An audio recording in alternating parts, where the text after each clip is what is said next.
thank y'all for checking out your boy.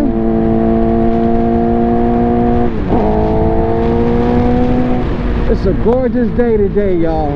Gorgeous, gorgeous day today. It's like 78 degrees or something. Nice little cool breeze. And of course, I got to go to be a slave.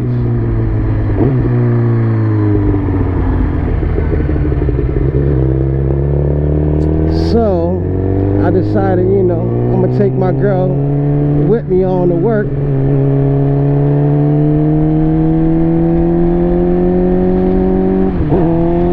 But hopefully everybody's doing all right, staying safe, geared up, prayed up.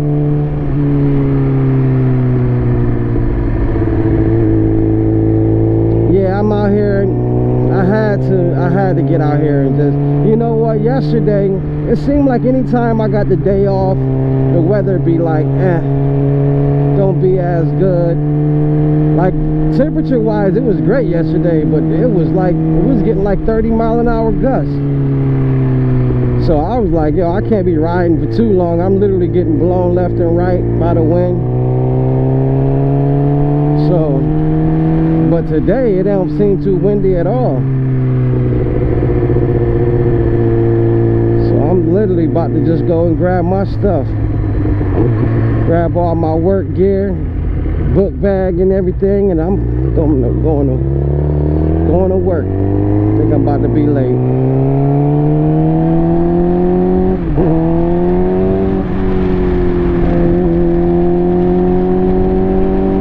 I definitely have been putting in some seat time in this last week or so though.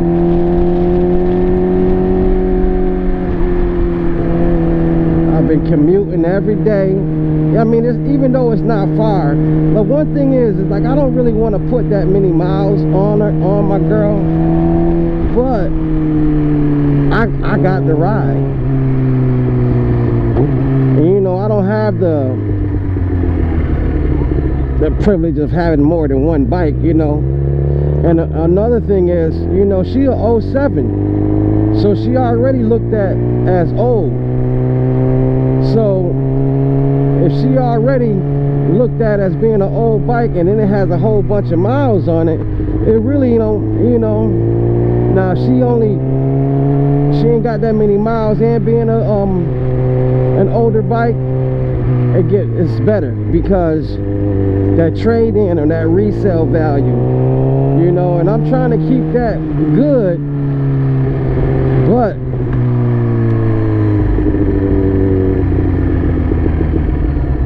I need to ride, y'all. But like today I just wanted to chop it up with you guys, man. Like for the folks that might be beginning or looking to get a bike, like when I first got my first bike I had was a CBR 250. It was 2012, but I must say it had like 23,000 miles I think on it already when I bought it. But I got it at you know, for only $1,900. You know, learned how to ride on it, and I was cool. So it's like but I sold it for like 27. So in my opinion, what I look at, I got my money's worth off that bike. So, but I wanted to talk to you guys about, you know, man, because some people make mistakes in buying a bike that really don't have no great resale or trade-in value, and it being a beginner bike. But anyways, I'll let y'all know about that in a second. I'll be right back. All right, y'all, I'm back. But yeah, I was basically, you know, I was just speaking like what are good bikes, like that's gonna be beginner bikes, even though I really think there is no such thing as a beginner bike, because pretty much you can start on anything, you ask me. It's just all about control. But let's say, for example, someone buys Ninja 300 or an R3 or something like that, you know, or even like me, a CBR 250R.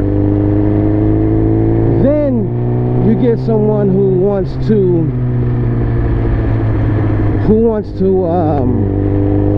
you know, they want to upgrade after about 6 months or something like that. They feel that they need more power. You know, they didn't put thousands of miles on it. They might have rode every day, all day, and they feel really comfortable and things like that. And now they want to upgrade. And you know, they just got the bike 6 months ago. Depending on how they bought it, let's say they actually went to a dealership, and you know, now they got it financed. You know, like an R3 was running like $6 grand or something, brand new, after the, you know, taxes and finance charges and stuff like that. So now you at damn near $6 grand for a bike you got 5-6 months ago, and you still in the middle of paying payments. But you really want to get that bigger bike now, that 600 or 750 or something like that. So now you stuck with a small CC bike for however long it takes you to pay it off. Or let's say you did actually buy a bike privately and you spent $4,000 or $5,000, but now you want a whole new bike in 6 months. Well, basically what I'm saying is, what's good? So, how you doing? So, you know, basically what I was saying is that, yo, the homies in the scooter.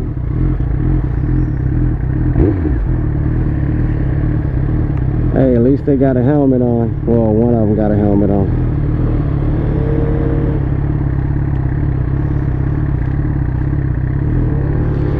So, you know, the thing is this: if you get you a bike that is you're not going to get your money's worth when you either trade it back in or when you go ahead and resell it, that's an issue for me. Not just for me, I think a lot of folks might have that issue too.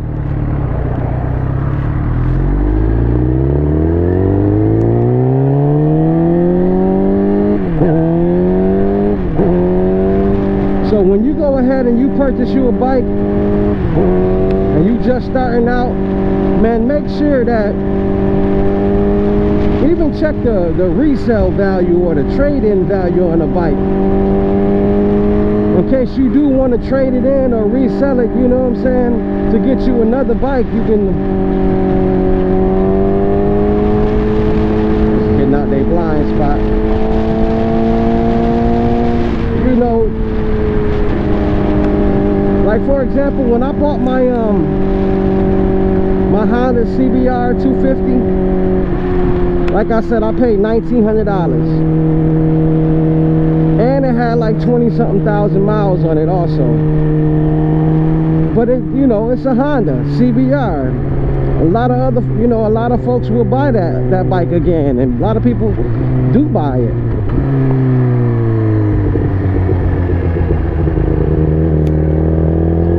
But don't go buying, you know, Hi-Viz for your first bike.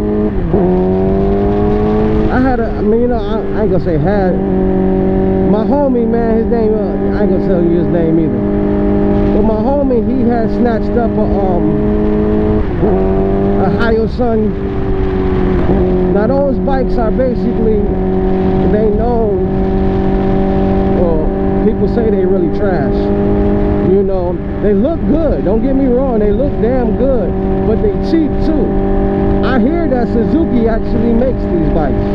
I don't know for a fact, but that's what they say. But the resale value on this particular bike is very, very low. You know, so let's say, for example, like I've seen a few people trying to sell them for like $3,000, $2,500, stuff like that. But they've been up on like OfferUp or Facebook Marketplace still to this day. It's been what, since I started out, almost 5 years, I have seen the same listings 4 or 5 years old that's still trying to sell the same bikes, Hi-Viz and stuff like that. They look damn good, but that's the problem, you know. So you want to know about your resale on your bike. Like when I got my R3, I've been looking, I was researching everything like that. I seen that they were going for like 5,500, you know, and I know that if I went to a dealership, I knew that it was going to be more than 6,000 after like tags and stuff like that, and finance charging. So I knew what I was going to be able to pay. But let's say if I had it for a year or so and I wanted to trade it in, if they had gave me like half of that money back on a trade-in, I figured, all right, cool, I'm cool. But I ended up, I bought, now for y'all who've been rocking with your boy, I bought my 2020 Yamaha R3 for $4,000 flat, privately. I'm like, yo, that's a steal. And it had like, I don't know, 3,000 miles or something like that. 3 or 4, just that's it. It was a steal. And I knew that if I traded it in, I knew what they were going for at that particular time, you know. And then what I did, a year after having it, I sold it for like $4,500. Now that's a good flip. I made $500. And then I used that, you know, 45, and I bought my girl Nebula. Of course I had to put a couple. So really, in all actuality, you kind of think like, all right, I only had to put in like a couple grand. You know, only had to put a couple grand in to buy this. Even though, you know, it's more, you could say it's like a trade-in or whatever.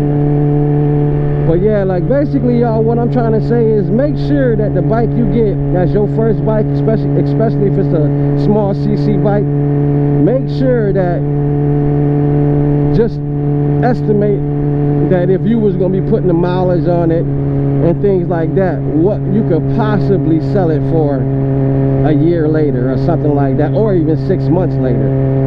You know, you don't want to look online and you see that those Hi-Viz be going for $3 grand, and then you're gonna try, you know, after you put mileage on it and being used and stuff like that, ain't nobody want to go, you know, ain't no dealership gonna want to trade it in for that. You gotta think, man, these dealers, they be, if they're selling a bike, they want to get like double to triple the amount of that of what they paid for it.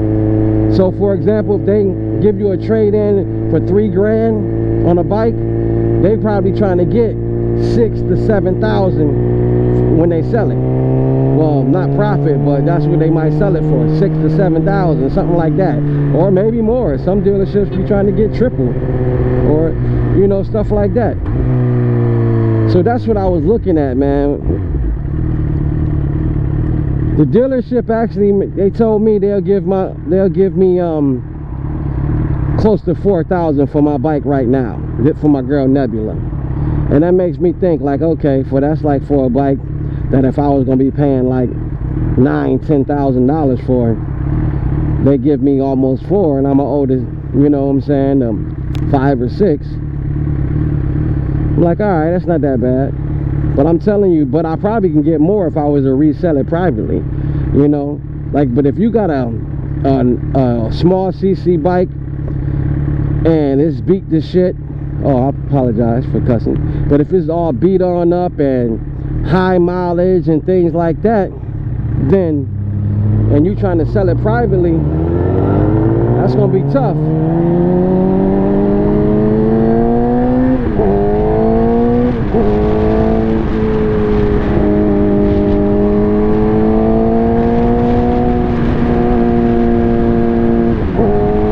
It's nice out today, man.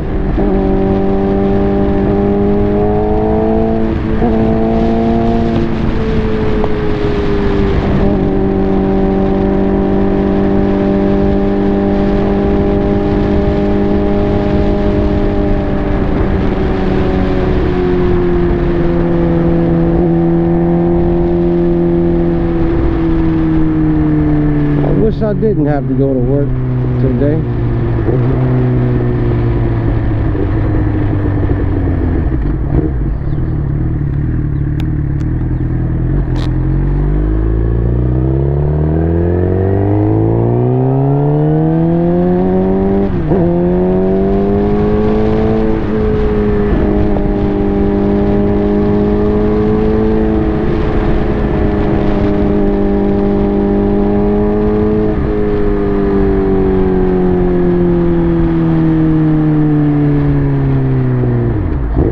But anyways, y'all, basically, I'm just saying, man, any bike, especially a beginner bike, small CC bike that you about to get, make sure that you can be able to resell it quickly or trade it in, and get your money's worth and all of that, or something. Make sure that it's worth your while. Man, my homie, man, he's still trying to sell his Hi-Viz song, and I think it might have broke down on him and stuff too, but so it really ain't worth nothing. But yeah, like, you know, people gonna buy a Kawasaki or a Honda or you know, one of the big the big four bikes.